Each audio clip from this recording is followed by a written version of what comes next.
Welcome to the Simply Authentic podcast, where we hope to inspire you to dream bigger, empower you to take charge of your own life, and challenge you to be your most authentic self.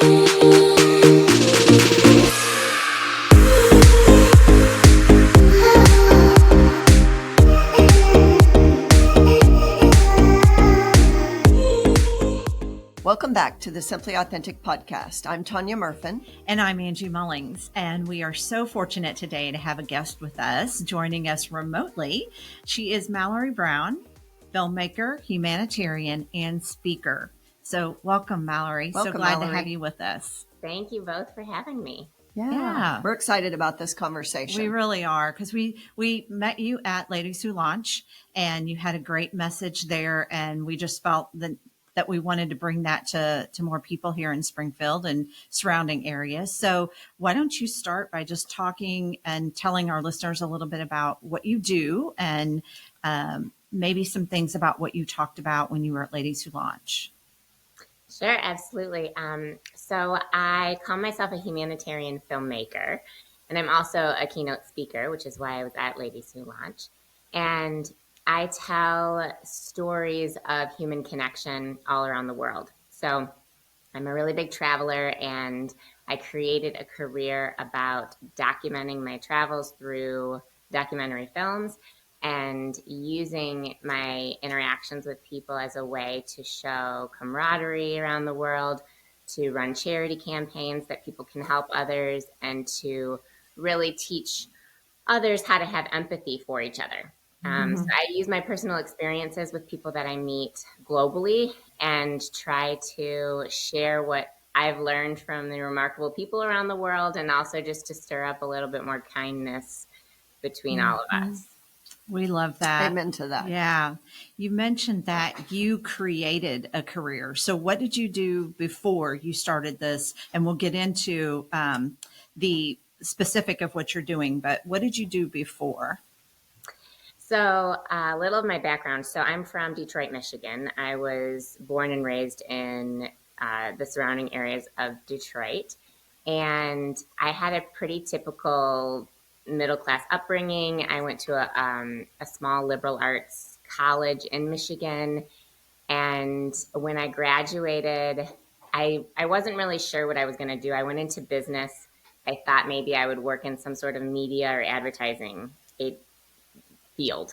And when I graduated, I rewarded myself with a backpacking trip through Southeast Asia. And I went with just a girlfriend who had graduated from the same alma mater as me. And that was my first experience really traveling to a developing country, and exposed me to what I consider to be true poverty, people honestly living on less than $1 a day. And I came back from that trip very changed as a human being. And I decided I wanted to dedicate my career to helping people, but also I saw people living in poverty, but also they were so happy and they were so welcoming. And I felt like I wanted to share the positive experiences that I had on my travels. And so I really started right out of the gate. When I was 24, I founded my first social enterprise. And my goal, I sat down at Thanksgiving with my family and I said, I think I want to become an entrepreneur. And my goal is to travel the world and help the people that I meet. And my parents were very supportive, and thankfully I was very young. So I didn't have a lot of responsibilities or a mortgage or a family or anything to support. And I just went for it. And it's been 14 years. I've done it full time. My career has definitely evolved. So it's taken on different forms, and I've tried different business models. But yeah, I made my dream come true. I mean, I travel the world and I help the people that I meet. Wow. That's what I do. And I say I really created it because it's often hard to even describe what I do. I've never met another person that does what I do and considers it a full-time job. Wow. So yeah, it's very much an extension of myself. It's, I just turned my life and what I cared about into my job. So Mallory, the first thought that comes to mind or question that comes to mind is, what does one do when they're 24 and they've decided on this very powerful career, right? We can see that now 14 years later, but how do you get your funds started, and what were the first steps you took? And I ask you this just because we interview a lot of entrepreneurs, and Angie and I are entrepreneurs and own our own companies. But I think that we're all out here together with some sort of exact feeling or mannerisms or steps that we all had to take to get to where we're at. So what did you do to actually get on that path? Yeah, so I can walk you through it. I always advocate that change comes in really small steps, and that it's also just better to start now with what you have and let it grow. And so I started my business. At the time, I had been to Southeast Asia. So I'd been to Indonesia and Thailand. And I said, I want to go back and help the people that I met. And I picked Indonesia because that was more the poverty part of the trip. Thailand was more fun. So I was like, I want to go back to Indonesia, help those people. What can I do? Who do I know? What resources do I have access to? And one of my college friends started a screen printing company, and they made the graphic tees. And so I reached out to him and said, would you partner with me on this? You own a screen printing company. I could design merchandise that has the design of different cultures around the world. Will you screen print it for me? And he said yes. And so I decided to start a merchandise company. And so my first foray into this world, I ran a company called World Clothesline. And it was an online retail store. I sold T-shirts and sweatshirts that had designs from around the world. And it was a buy one, give one company. So if you purchased a T-shirt from me that had an Indonesia design on it, you would get yours in the mail, and then I would give one to someone in need in Indonesia. And I had different collections for different countries of the world, which was basically like a bucket list of places I wanted to go. Yeah. And then once I had sold enough clothes, I would actually travel to the area and do a clothing delivery. And I would take the clothes with me and give them away to the people that I met. And I filmed those clothing deliveries, and I would create a video about the experience on the ground and send it back to all my customers. I wanted them to see the impact of their purchase. So people would buy a sweatshirt from me in November, and then the following June, they'd get an email saying, here's the person that benefited from your purchase. And I really like that full circle philanthropy idea and the transparency of it. And I wanted to sort of take people with me on my travels. So I ran that company for 7 years. I did clothing deliveries in 14 different countries around the world. And as I ran the company, as it grew, I started getting corporate sponsorships that helped fund a lot of the travel for me, the clothing deliveries. I just started to gain a following, and I realized that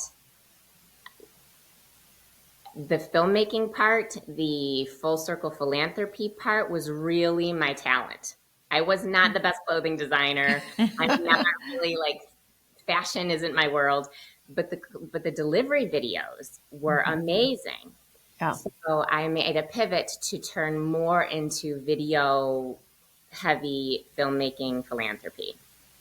So 7 years in, I made that pivot. And I've made 2 pivots. That was just the first one. And then now I'm on my 3rd iteration of my business. But what I really hope people gain from that story is that I didn't have this clear vision of what I wanted. I just evaluated my resources. And it was honestly my friend with the screen printing company that said, yes, I'll help you. I'll do this. I'll make your merchandise with you. That was the start that I needed. I invested $5,000 of my own savings at 24, which was all the money I had. Sure. That went into my website. My parents fronted me the money to purchase my first round of merchandise, and then I paid them back as soon as I had sold it. But obviously that helped because I didn't have that funding. And I've never actually taken any investment money.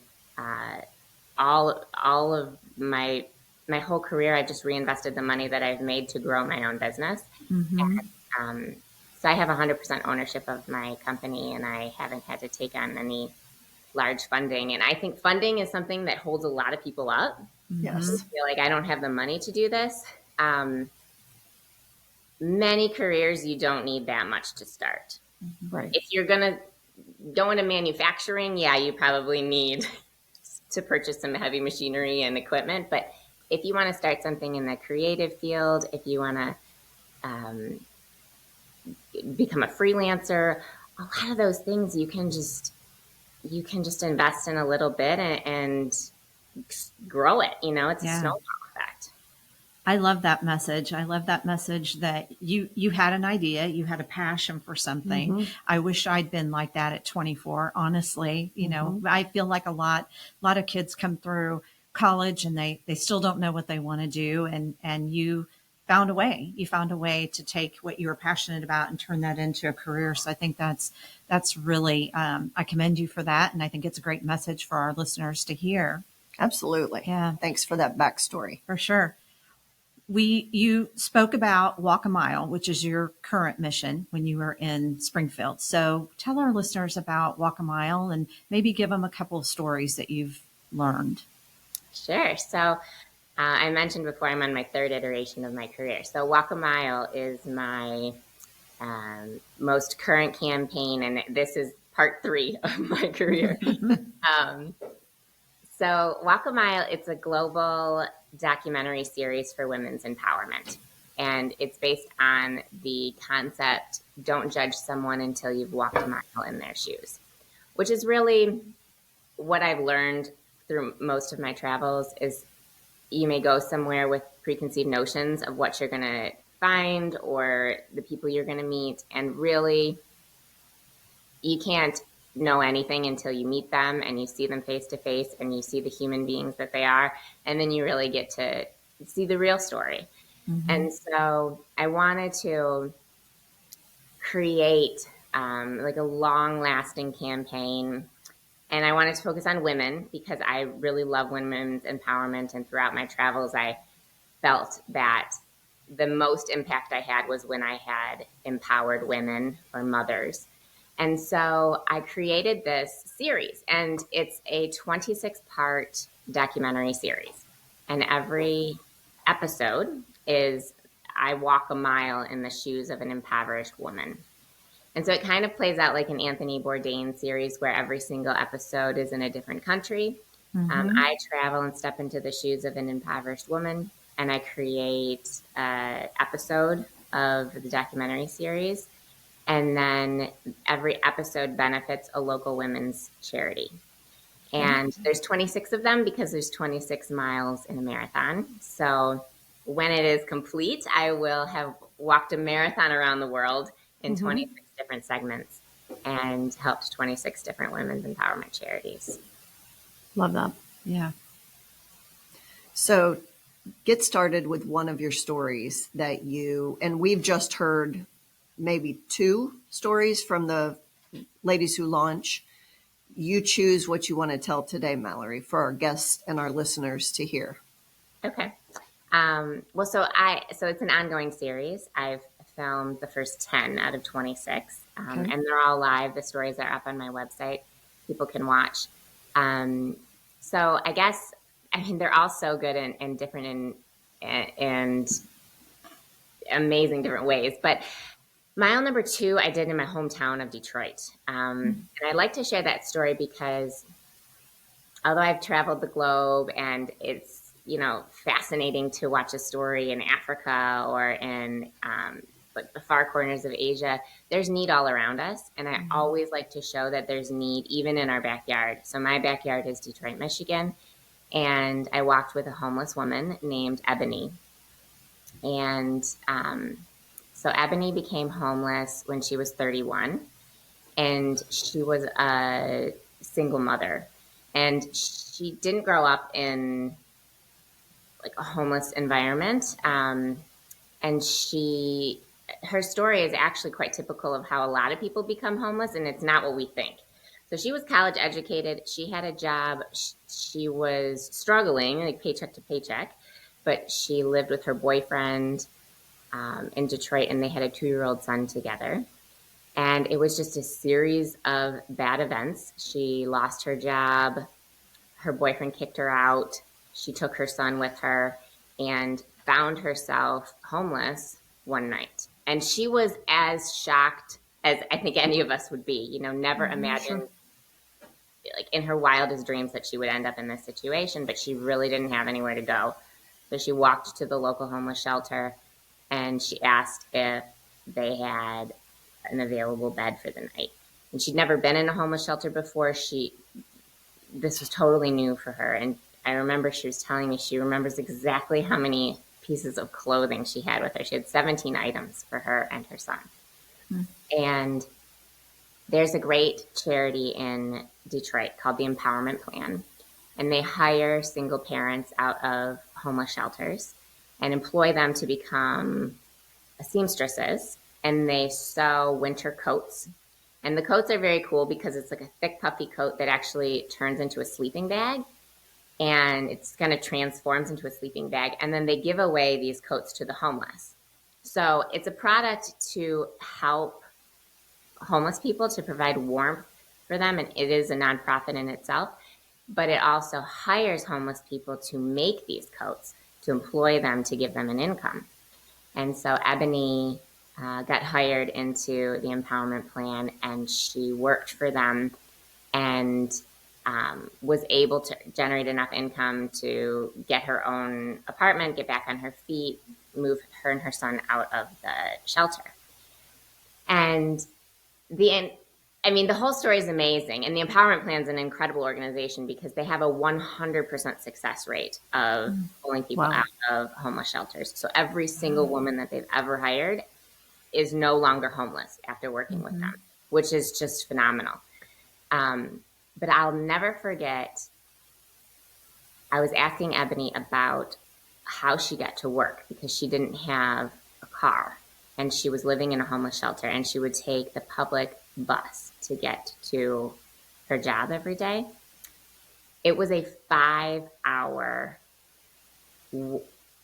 round trip commute. So it was 2.5 hours on the public bus in the morning for her to leave the homeless shelter, drop her son off at daycare, and get to work by 8 a.m. And then she worked a full day, and then 2.5 hours on public transportation to go back to sleep in a homeless shelter. 5-hour commute. And it showed me the dedication that she has. Like, so often we label homeless people as lazy, or we say, like, why don't you go get a job? And really, Ebony proved to me how hard someone is willing to work to better their situation, and that we have so much judgment, and we cast off homeless people and make up stories about what their whole life is and why they might need help. And really, they're probably just very hardworking people that need someone to give them an opportunity. Yep. So I love Ebony's story because it's a success story. She's no longer homeless. She's like thriving. She became a manager at the Empowerment Plan. Awesome. But it shows an inside look as to, the real story of a homeless person and how we could have a little bit more compassion towards them. 100%. Yeah. So that was mile number 2. And if you watch it on the website, there's a link to donate, and that money goes directly to the Empowerment Plan. So people can become involved, and they can sponsor a coat if they want to. And it's just a great story. And if you want another one, I'd love to share mile 7, which I shared this one at Ladies Who Launch. That's the story in India. Yes. Yeah. This one is very powerful. It's the most shocking story that I've done so far. because I walk with an acid attack survivor. And so mile 7, I go to India and I walk with a woman named Zakira. And she was a victim of domestic abuse. In India,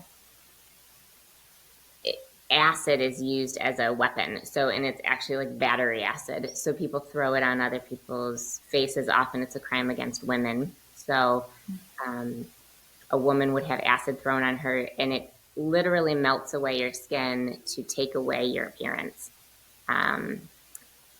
It's horribly violent and gruesome and life-threatening, and it's just so awful and unfathomable because like we don't have that around here. I had never even heard of that until I started doing research. And so I went to India to a rehabilitation center and I met Zakira, and her story was that she was living in poverty with her husband. They had 2 children together, and she decided to take a side job to try to bring in extra income for her family. And she was selling clothes door to door. And she actually became pretty successful. And when she surpassed her husband's income, he felt threatened and in a very misogynistic way wanted to put her in her place. And so he poured acid over his own wife. And it was a gruesome, gruesome attack. And she was in the hospital for months and has had dozens of reconstructive surgeries. She lost an eye, an ear. 40% of the skin on her body has melted away. But she has picked herself up. She has gone through rehabilitation. She is now an entrepreneur again, starting a second business. I asked her when we raised the funds with her story, what would she want them to benefit? You know, how could we help her? And she says that the only thing she cares about is her 2 daughters, and she wants her 2 daughters to be educated so that they can have a better life than she had.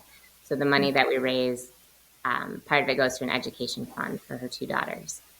And Zakira's story is just one of resilience. It's one that really puts your life in perspective because you see what some people go through and what they're dealing with, and that she still has the ability to pick her head up and hold her head up high and make something of her life when that type of violent attack would destroy so many of us. Yeah. That it's a very powerful story. And I think most people, like, it's hard to put words around it because you just don't even know what to say. It's so shocking. Yeah. And I think, Mallory, being able to see you speak in front of us, you had pictures of these stories and these women that you shared with us on the screen. And so Angie and I have a visual of Zakira's face and body that With she a was smile. left with. Absolutely. Yeah. With a smile on her face. I can see that picture in front of me. So I think it's important that we will plug this on the podcast in the notes that they can go to your website, but to be able to watch these stories themselves, and you tell them because you do it so eloquently. You're gifted in what you do. That was your passion that you went after, and it shows in your delivery. But I think that us being able to know these stories and see those faces really hits home. Yeah.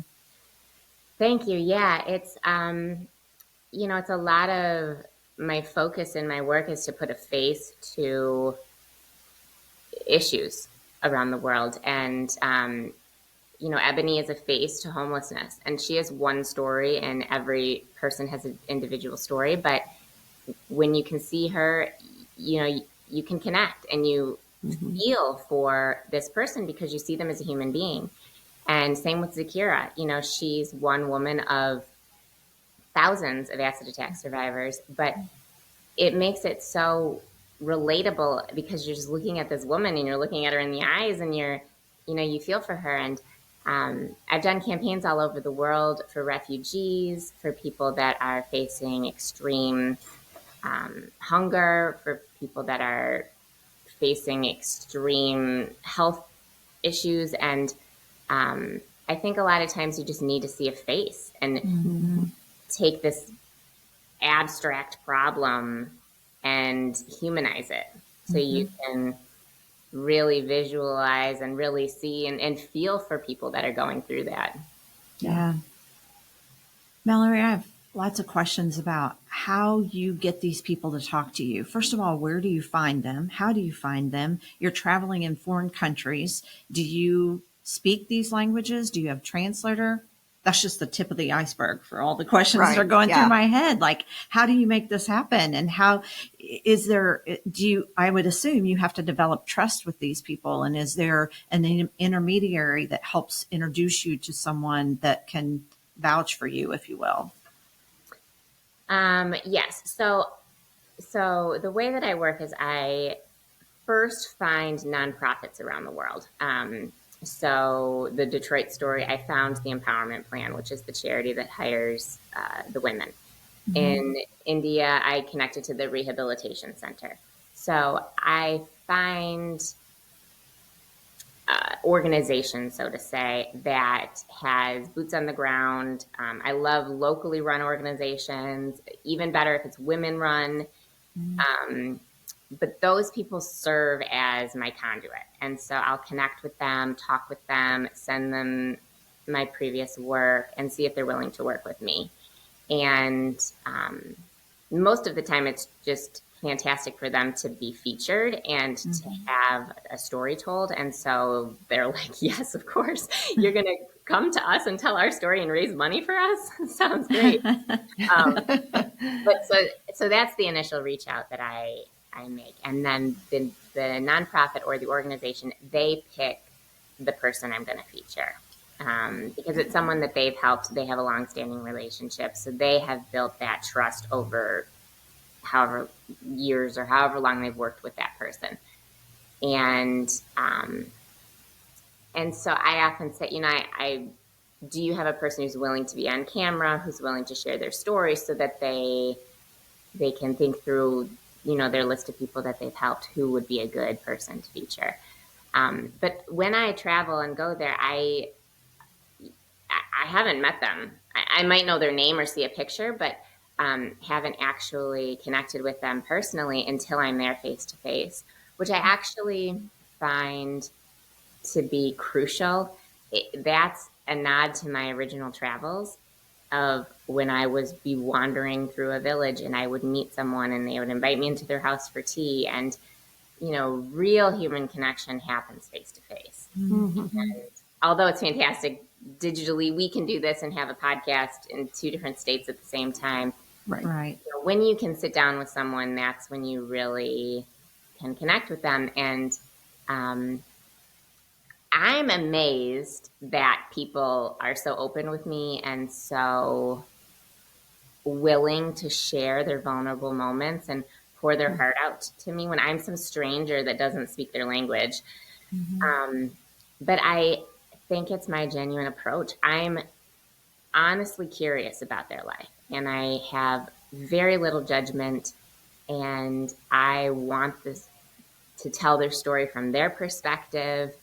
And I think that comes across in the questions I ask and my approach and my willingness to try. Oftentimes I'll go to places and I'll ask the women to teach me something. So Mile 3 was in Guatemala. It was food related. It was women that opened their own restaurant. So they make tortillas from scratch. And I ask them, teach me how to make a tortilla. And I'm horrible at it, and they're great at it. And so we're laughing about that. But I also think it kind of breaks down their fear that I might be coming in with a privileged perspective. And, I always get asked about like white savior complex, and do I feel like I'm going and helping these people and like I know better than them? And it's never that way. And I say, teach me what you do, teach me your life. And I'm going to be pretty bad at it. And, you know, and I think it gives them a lot of confidence to open up and share. So all of the videos that you watch, in Ethiopia, women are teaching me how to strip leaves off of trees, and I have no clue what I'm doing. And I learned how to milk a goat in mile number 5. And so I think, you know, that's a great way to connect with them. And as far as language, I do have a translator with me. So they translate between the woman and me. And for my work, I use a translator. For just general travel, I just go for it and, you know, sign language your way through and mumble around, and you can get by. But yeah, a translator, and normally it's someone from the organization that can translate for me. That's a really big nod to networking.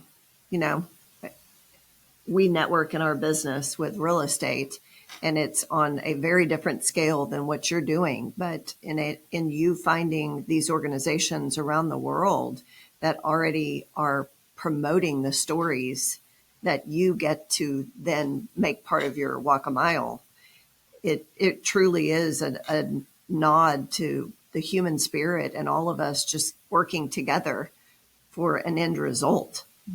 Right. And, you know, I think,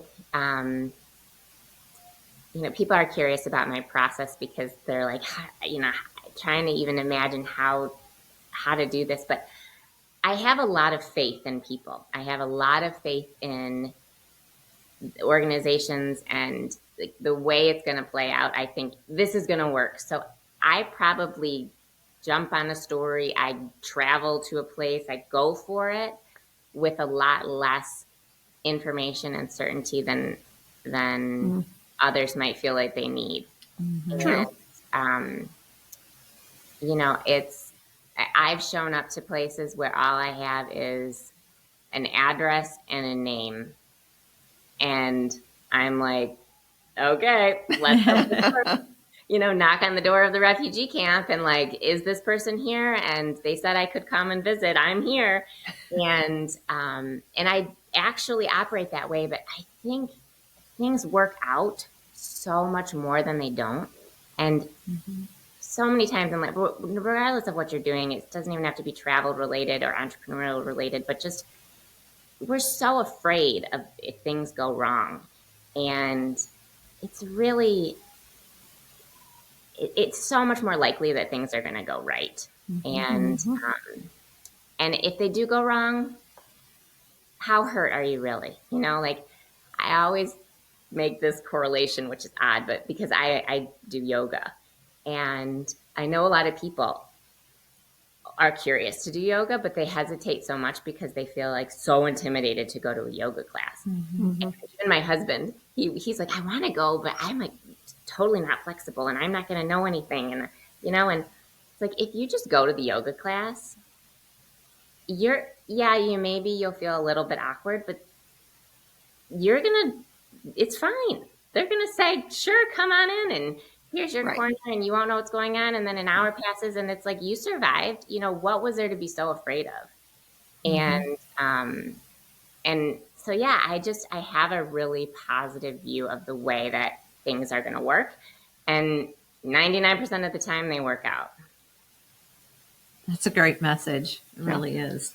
It is. And so your 26 miles, are they all set in stone? You've done 10. Are the others already chosen? No, they are not. Okay. It's a very fluid project. So I have a rough idea of where I would like them to be or causes that I would like to feature. And I want to show the full spectrum of the globe culturally. Different languages, different environments, locations, but also the causes. Each one focuses on a different issue that women face. So I've done one on homelessness, so I won't do another on homelessness. And Zakira's was acid attacks, which is very specific, but it's also domestic violence. So I probably won't do another domestic violence story. because there are so many things that women face around the world. I really want to show that diversity. So I have my dream list of topics and my dream list of countries, and I basically tried to find the organizations. So, I get a lot of recommendations sent to me or connections of people that might know an organization that I can connect to. And sometimes I have to adjust a little bit. If I thought I was going to go to Uganda, we might be going to Malawi, but it's, roughly what I had imagined. And I really try to keep it flexible because my life is always changing and the needs around the world are changing, and the news cycle changes. And so if I can just stay as relevant as I can, and just take it as it comes, that's sort of how I operate. Yeah. Well, and that does keep it more relevant. You're right. Who knows what's going to happen in our world, Right. where you might need to change directions and go somewhere else. Right. Do you think it will take you a couple of years to finish out? Do you absolutely. care at this point? So when I started, it's funny. So when I started, I thought it would take me 5 years to finish. And I thought of the concept in 2018 and filmed the first few episodes that year. And I launched the first episode at the end of 2018. And I was on a big roll, and then the pandemic hit. So I had to cancel 2 of my episodes that were going to film because I couldn't enter those countries. My personal life developed because I got married. I now have 2 children. So, I've adjusted course. The pace has slowed for sure. It will take me years to finish, Right. of course. But it's, to me, it's actually, when I started, it was a lot about finishing and creating the 26. Now I've come to realize what the series stands for is really the most important part. And it doesn't matter how long it takes me to finish or what mile I'm on, because the takeaway from viewers and from people watching and people donating is really just this awareness being built and this empathy for others. And often people are reevaluating like their own life and what are they doing for others, and giving them perspective on how great we have it. And that's the point of it, so if it takes me 5 more years or 10 more years or 2 more years, those are all, the timeline isn't really the biggest takeaway. Yeah. So speaking of takeaways, what's been your biggest for you personally? Oh my gosh. I have 2 main takeaways, although I would say that my work has changed me in countless ways.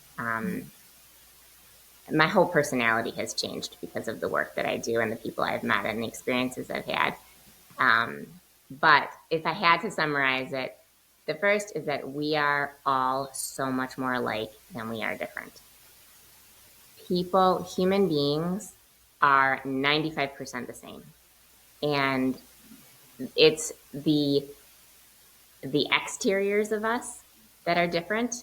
And oddly, that's what everybody judges.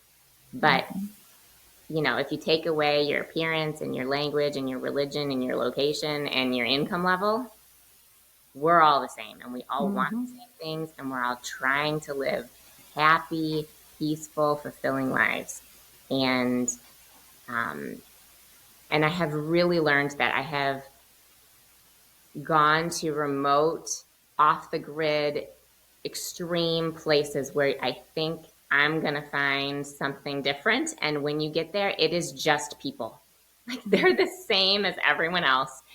And really it's, I have learned that through experience, that we're all just so alike. And then the second lesson is that, and it's more personal to all of us, but that you're capable of more than you think you are. And I never would have imagined my life would go in this direction, that I would have created this series, that my life would stand for something so grand, that I would do the things I've done. I never imagined it. And I think that there's so much potential in everyone, and we're all just really so much more capable than we think we are. And so often when I speak, I know a lot of people, like, they're inspired to do something bold and grand, and it doesn't have to be philanthropic, and it doesn't have to be travel related. My mom, she always watches my films and says, "Oh, it's fantastic you went, because now I know what it looks like, because I have no desire to go." She just, so I'm always like, it doesn't have to be what I do, but it can be something bold and beautiful. Mm-hmm. Yeah. Mm-hmm. What a great reminder for all of us that the world is really big, but we are all just alike. Mm-hmm. When you peel our layers back, we are just alike. Mm-hmm. Yeah, it's true. It's funny that you say the world is really big, because I actually have this sort of mantra that I tell myself, and it's that when you are feeling small and you're feeling like down about something, or that things aren't going right, or you're not good enough, think of the world as being really big and really vast, and there's opportunities everywhere, and there's people out there you haven't met yet, and there's, you know, relationships, and you're going to go places you've never even heard of the name of that place, and you're going to go there and just think how big the world is. Mm-hmm. But then on the flip side, when you're feeling big, and you're like, ego's really big, and you're like, I'm on top of the world, and I got this thing, and like, and you're really like in your groove, think of the world as being small. Think of us as all being connected. We're all similar. There's a ripple effect to what we do. What you do impacts other people, and it sort of will like humble your ego a little bit, and make you think about the choices you're making, when you're on top of the world. So it's sort of like the world is big and small, and it's however you're feeling is the way to think of it. Yeah. I love that message. I really do. And Mallory, I'm so glad that we had this conversation today. I walked in here, and today Tanya asked me in the parking lot, how's it going? And I said, it's a bad day. It's not a bad day. We don't have bad days. In comparison to what you're talking about, my day, it's just a blip. It's a glitch in the day. I'll figure it out. It's not, nobody's dying. Nobody got attacked by, with acid. Nobody is homeless yet. But truly, we need to look at our world through a different lens whenever we're saying things like it's a bad day, and really take it in perspective, because it's what we have as bad days. Honestly, we have a good life, and it's not a bad day. Yeah. Perspective is key. And, all your feelings are valid, but when you realize, how good you have it, how grateful you should be, and also just, how the opportunities you have, the resources. If something is really bad, like, you can change it and you can pivot, you have options. Yes. And not everybody has options like that. So it's a good reminder. It is. Great reminder. It is. Thank you, Mallory, for your message today and your time. We're so excited for our listeners to hear your stories and to follow you on YouTube and your website. So if we were to encourage our listeners what the best thing or what the smallest thing they could do to help your passion, what would that be? The best thing they could do is to watch the stories and follow me online. And it's easy, it's free, and I think they'll get the most out of watching the stories, and it will certainly help me reach more people, just to have more followers. Yeah. So we can do that. Yeah, at all the links you'll share, it's Mallory Speaks on social media and on YouTube, and then my website is travelmal.com. So Drop them out. Okay. if you can share Perfect. those links, then everyone can follow along. We will certainly do that. And thank you for what you're doing. Thank you. Thanks for having me. You bet. Thanks, Mallory. Thank you for listening, and we'll see you next time. Thanks for listening to the Simply Authentic podcast. Follow us on Facebook and Instagram. Be sure to listen to us on your favorite podcasting app.